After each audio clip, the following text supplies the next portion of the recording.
So I'm in Ireland. It's the 1st of July 2026. We're doing a delivery to a house here, and I just want to bring you through this installation just to give you more of an insight. It's for our YouTube channel. Beautiful day.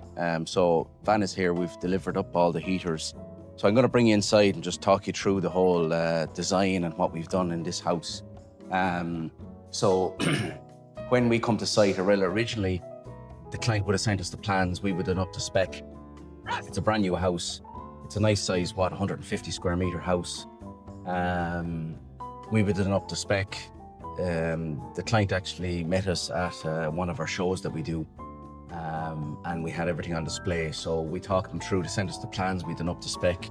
And during the build process, we would have liaised with the electrician about the installation. So they had the main electrical contractor, and we would have worked with the electrical contractor. So we would have only done a supply of the equipment to the builder. At this stage, when all second fixes has happened, they're not connected to power yet, but everything is in order. All the second fixes has happened, sockets, lights, everything. And now the ceilings are painted, so now they're going to look at the infrared. So we agreed to deliver all the panels to the site here this morning. This has been done, panels, infrared panels, and we've left them throughout the whole rooms, along with our controllers as well, the IR Sun controllers, and then some fixings to fix the panels to the ceiling. I'll just turn off that. But we don't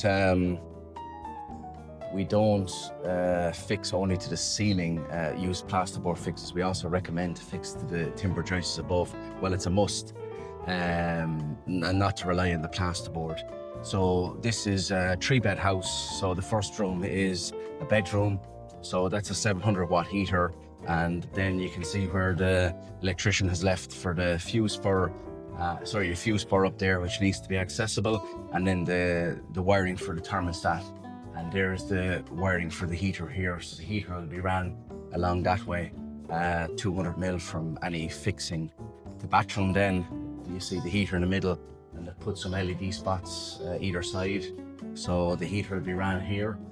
You can't put the controller in the bathroom, so the controller will sit out here. So this is for see the way he's labeled it, heater.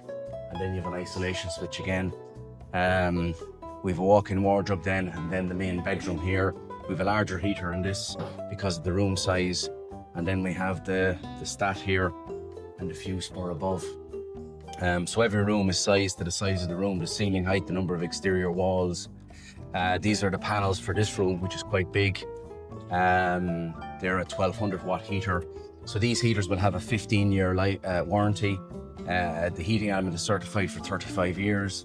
And the control mechanism, so the controller that we recommend with all our installs is the IR Sun regulator. So what this does differently is it allows the panel to self-regulate, has different software inside it, and a standard thermostat.